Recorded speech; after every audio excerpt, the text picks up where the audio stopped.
Good morning. It's Easter Sunday.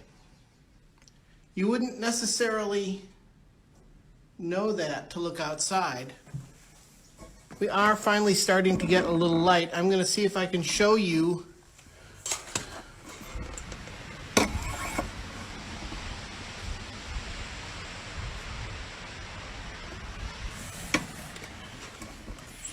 It's currently snowing here in northwest Iowa. It's light, tiny flakes right now. You could almost mistake them for rain looking out through the window, but it's snow. I had originally planned to do this short reflection over in the Christ Lutheran Cemetery. Standing there as the sun was slowly coming up. The sun wouldn't be actually above the horizon yet, but the sky to the east I had thought would be full of pinks and oranges and be a beautiful picture and a beautiful time to reflect on early morning by a tomb. But just like quarantine and self-isolation and so many other things have gotten in the way of the sort of Easter celebration that many of us would want to have, so the weather has gotten in the way of that sort of reflection. So instead, I am just sitting here in the Christ Lutheran entryway. Not really the narthex, but in a way it is. Our church is laid out in a rather interesting way, so there's several spots you could call the narthex if you so desired.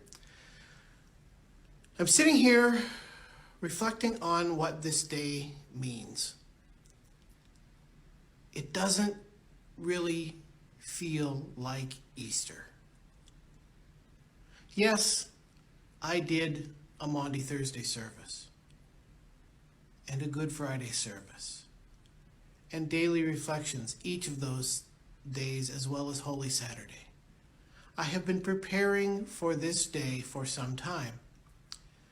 But this year, it not only is different, it feels different. It feels somber. It feels closed in. It feels kind of tomb-like, really. It feels like we are still shut in, not bursting forth with new life. And yet, resurrection happens without us. Resurrection happens while we are doing other things, while we are not paying attention, while we are preoccupied with all of the things keeping us entombed. Resurrection happens.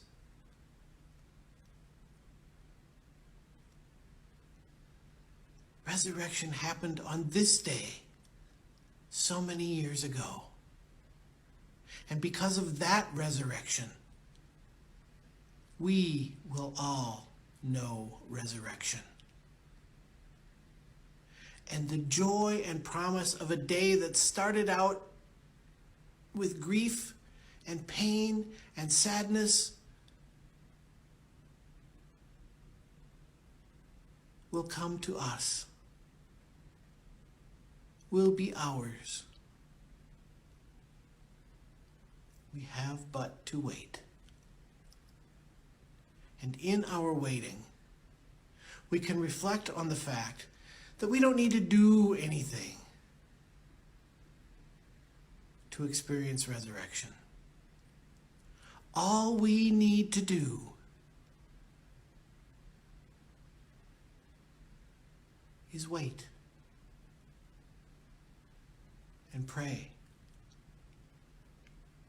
and love. So if you, like me, are feeling a little entombed lately, this morning, know that your tomb will be burst open. The stone will be rolled away. The angel will be there, and you will come forth into the light and into life once again.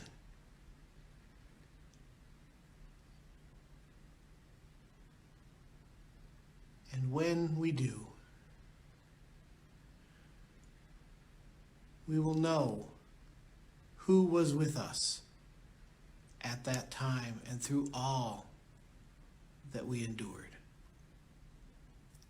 In the meantime, we can make the most of this Easter of 2020. We can realize that thankfully Easter happens no matter how we are able or choose to celebrate it. We can be thankful that no matter how bad the weather is, no matter how unspring-like the day feels, no matter how social conditions make us think that this is not really Easter, that resurrection still happened. And that God is walking among us once again. And so, no matter what it feels like outside, no matter what we feel like inside, we can still stand together and joyfully proclaim, Alleluia, He is risen. He is risen indeed. Alleluia. May God bless you and be with you and lift your spirits on this Easter Sunday of 2020. God's peace to you all. Enjoy your day. Goodbye.